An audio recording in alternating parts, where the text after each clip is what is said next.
Hello and welcome to Facts Don't Lie with Justin Webb.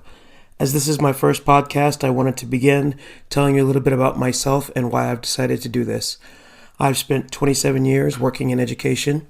I am the son of a mother who was a 30-year veteran of the classroom.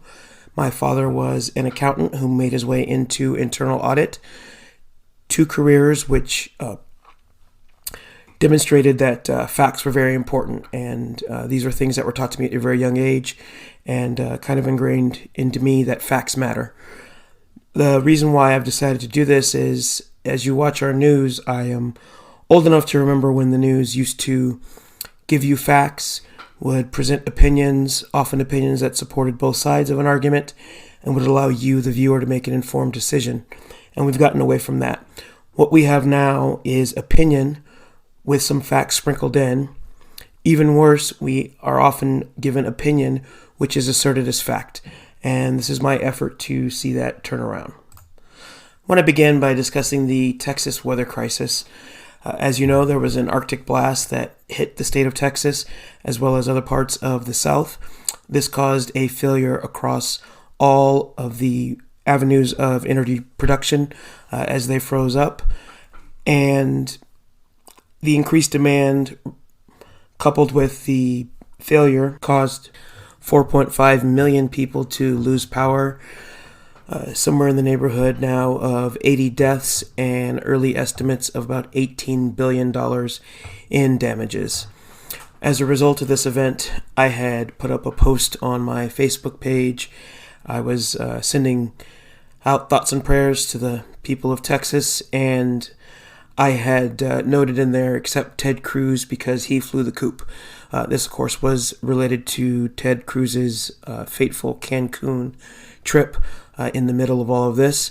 And as is expected with a post of this type, there was quite a bit of debate. And a friend of mine, in response to it, had posted a Instagram video by Dan Crenshaw. The video was titled Texas Blackouts Q&A, The Truth. And for those of you who don't know, Dan Crenshaw, first, he is a veteran. He was a member of the Navy SEALs, and I certainly thank him and all who serve for their service. He now is a congressman. He represents the 2nd District in Texas. And I watched the video, and as I made my way through it, he definitely made some good points.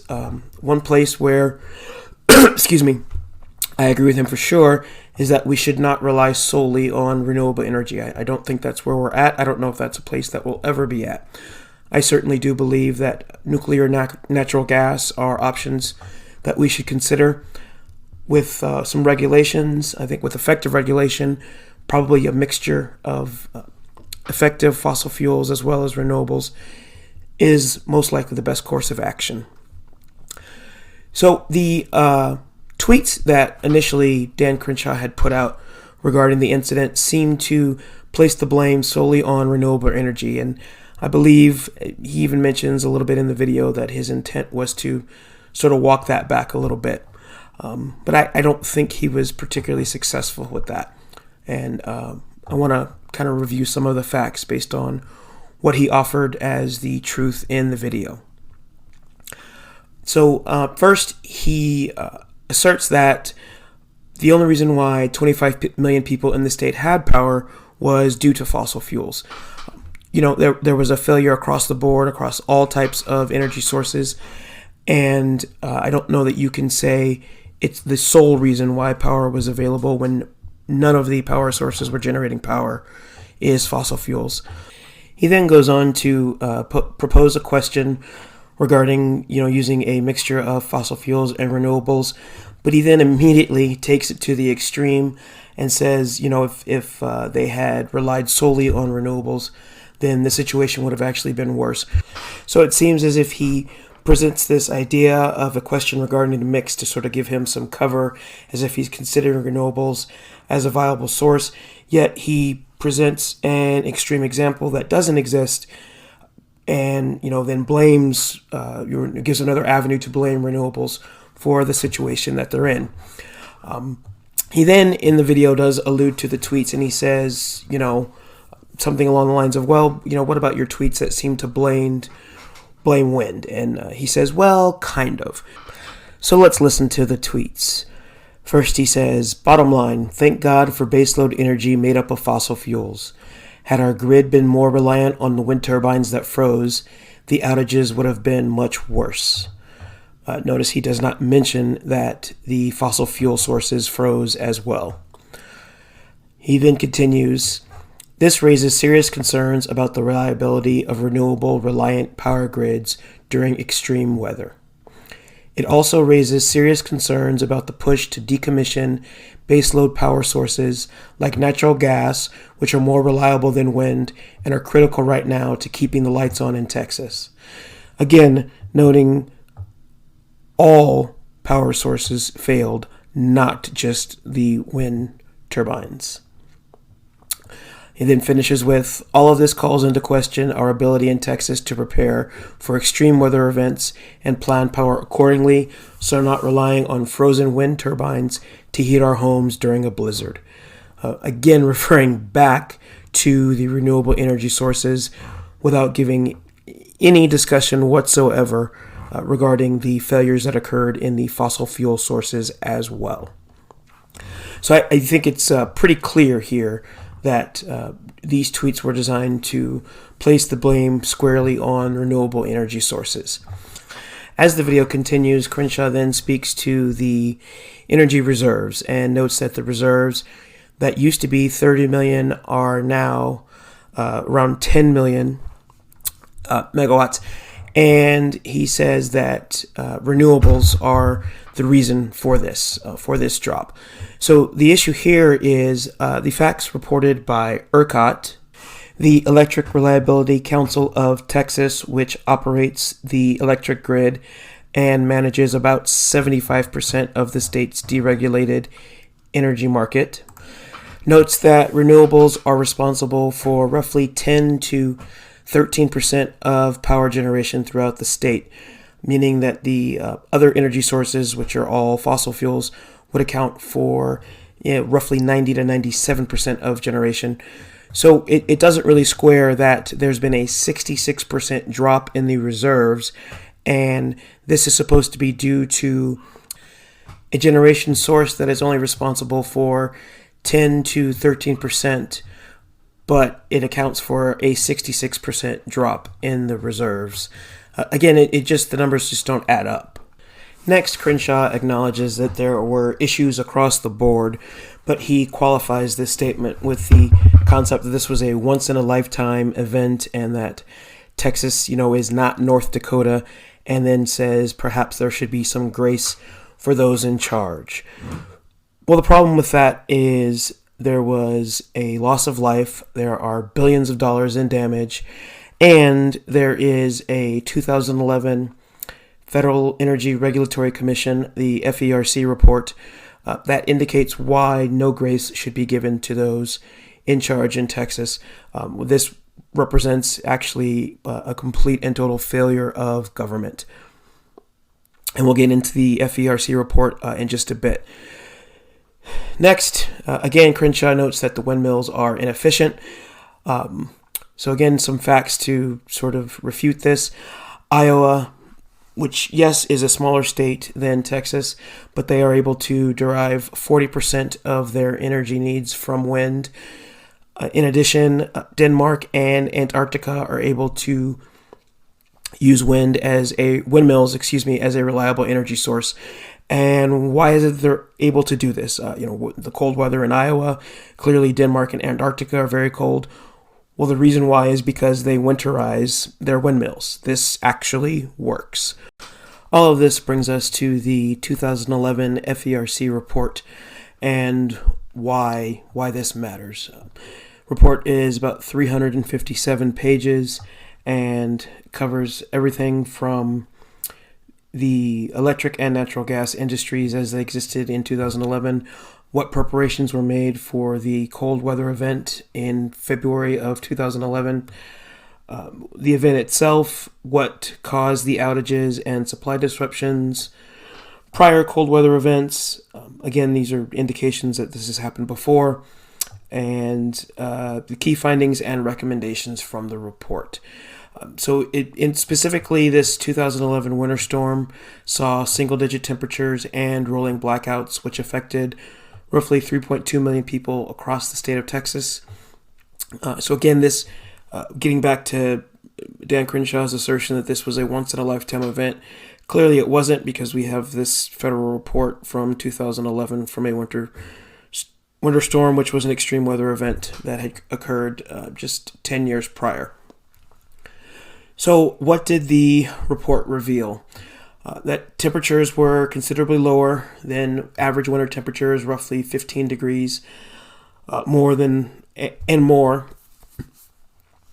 And this was sustained over 4 days, which was the longest cold spell in 25 years.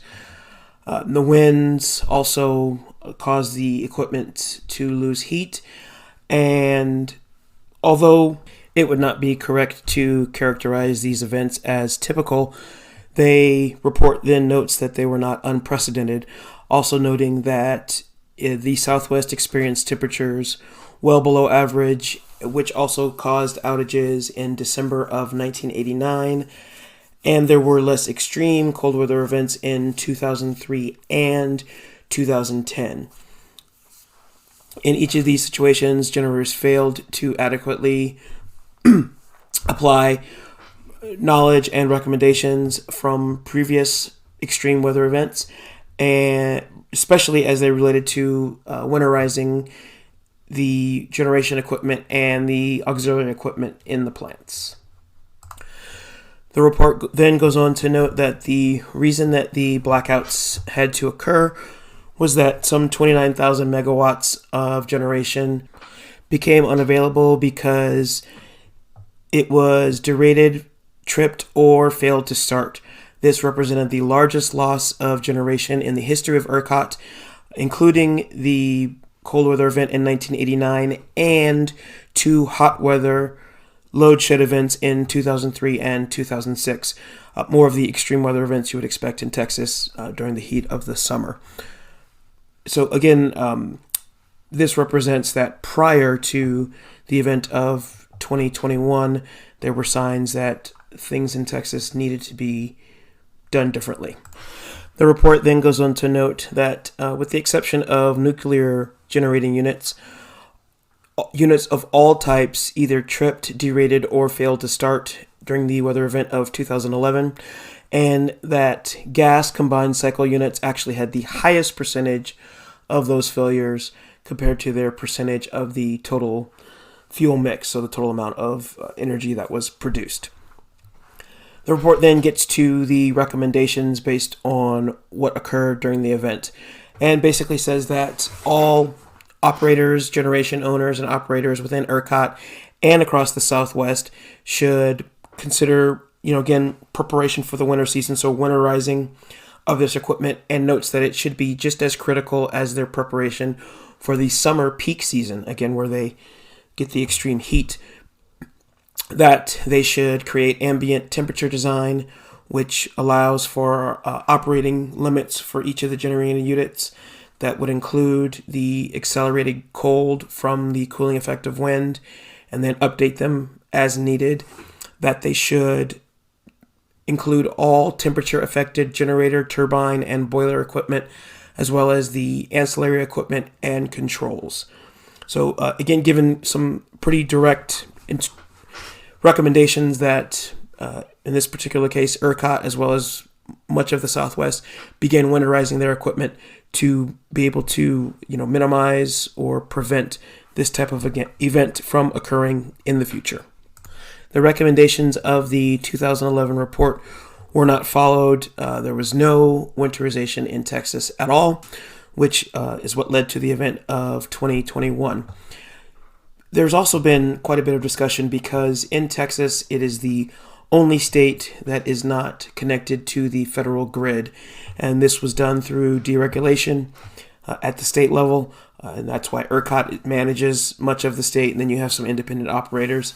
And to sort of address this issue, because this prevents Texas from being able to draw power from neighboring states when they're having power issues, something that is common amongst the other states who are connected. Crenshaw offers that, well, the whole South froze, and also notes that other parts of the state that are not connected to ERCOT had issues as well. So there are some facts to sort of refute this assertion as well.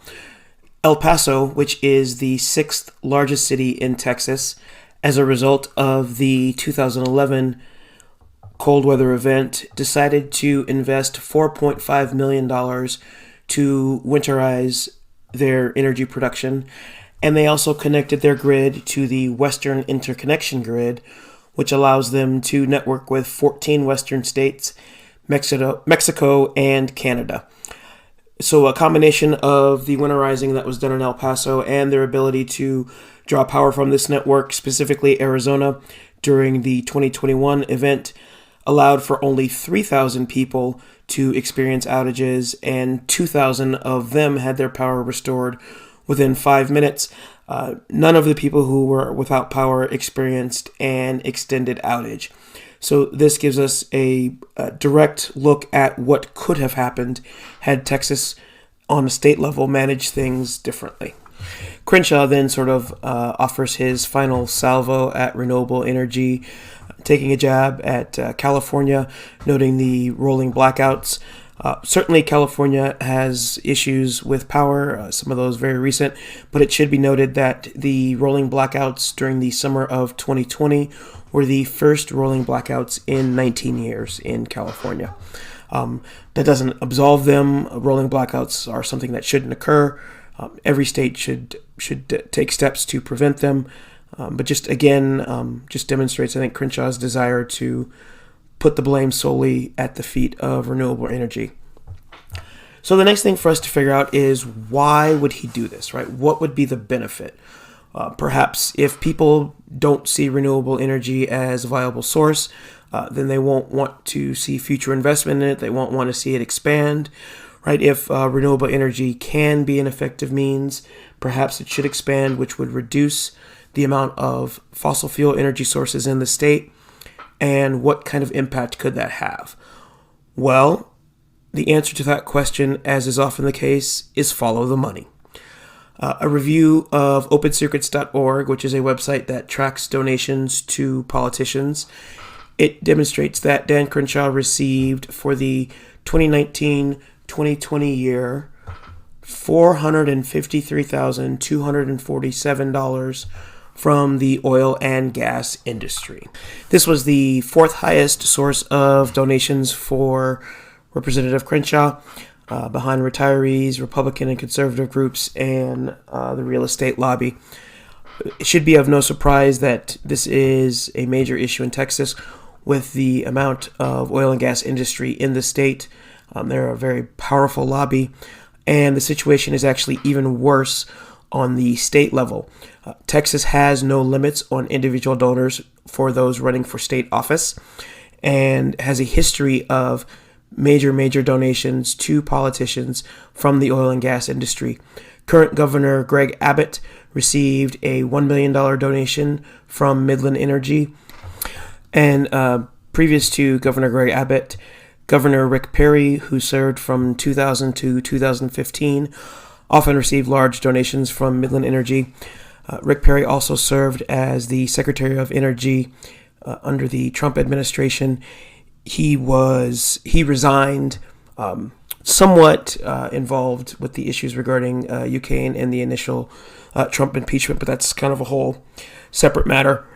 What we can see is this sort of sets up an unspoken quid pro quo, right?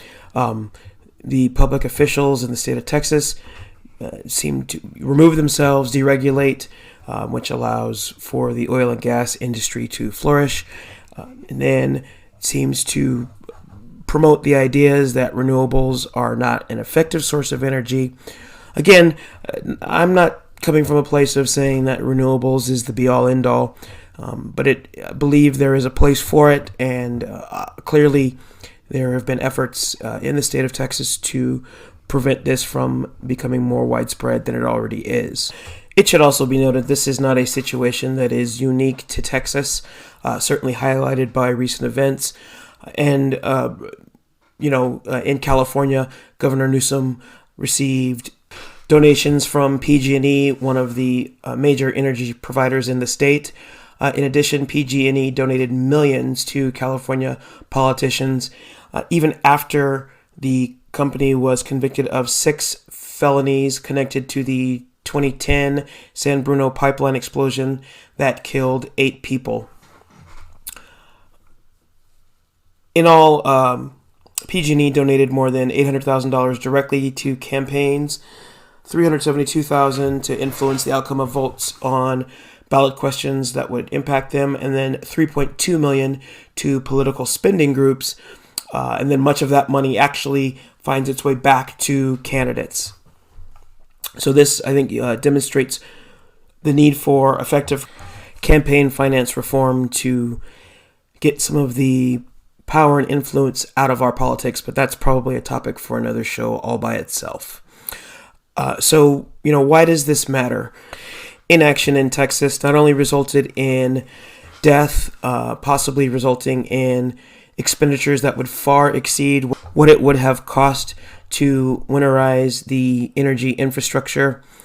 The deregulation in Texas energy allows for price spikes. Basically, there are some 220 providers in the state. Customers are able to sign up with the provider of their choice. And the way that, although this can save them money, what the companies are able to do is they're able to charge the market rate for power. So in that one moment, whatever they're paying for power is the rate that they charge their customers. And in general, it sounds like a really good idea, a way to keep prices down. But what happens when you have these extreme weather events is that the prices spike exponentially. One of the providers in the state, Gritty, knew that they were going to have to charge so much for power that they were actually encouraging their own customers to switch providers in an effort to try to save them money. Many of these bills spiked to around the $5,000 range for just a few days of power that they were even able to get while the blackouts were occurring. The most extreme of these cases is a gentleman by the name of Scott Willoughby. He's a 63-year-old Army veteran who lives on his Social Security. He's in a suburb just outside of Dallas. He basically spent his savings to be able to pay his $16,752 electric bill, which he charged on his credit card. And that represents an amount about 70 times what he usually pays for his utilities. And he commented that there was nothing he could do about it, but it's broken him. And this is a clear sign that there is a need for some serious reform in Texas regarding its energy policies and how it protects its customers by ensuring that it's able to provide energy on a consistent basis, even when the extreme weather events occur. In what I think can best be described as a cold bit of irony, Governor Abbott, who takes money from the oil and gas industry, which has allowed this situation to exist, is now calling on the Texas state legislature to help Texans to deal with some of these astronomical bills, again, which are born of the deregulation that they have allowed to occur. So, what do we really learn from this situation? Should we be all in on renewables? I certainly don't think that's the case. But there is a need for regulation of all energy sources. There are, some fossil fuel sources that are cleaner than others. I think most notably that would be nuclear and natural gas. Part of that regulation would be making sure that the infrastructure is such that it can handle the extreme events as well as what occurs on a day-to-day basis. And a recurring theme of things that I'm probably going to talk about is the need to really hold our politicians accountable. Far too often we accept hypocrisy from politicians. We accept inaction. We say, this is just things that they do, and it's not acceptable. And you need to voice your displeasure. You need to write, call, email, use social media to let your representatives know. You want to call for legislative change. You want them to represent you and your interest as their constituents. And then most importantly, we have to use the power of the vote. When our elected representatives don't deliver what they promised or don't act in our best interest, it is incumbent upon us to vote them out. That is how you will get the next person to understand that they need to make sure they represent the interests of those they represent. This would allow us to do things like eliminate politicians who believe they can take the ludicrous stance of Rick Perry, the former governor and U.S. Secretary of Energy, who actually was quoted in a blog post that Texans would rather be without electricity for longer than 3 days to keep the federal government out of their business. If Texas had listened to the federal government, had winterized the infrastructure of their energy supply, lives could have been saved, money could have been saved. The costs of the repairs, the bailouts that are going to be necessary to fix this situation would have allowed them to connect to other areas of support. They would not have required the emergency disaster declaration, which is going to allow them to get FEMA funds that they desperately need. However, this is support that is going to the energy providers at no cost, essentially, and better regulate the industry to control prices. These are the things I think are most important to take from this. And also, remember, facts don't lie.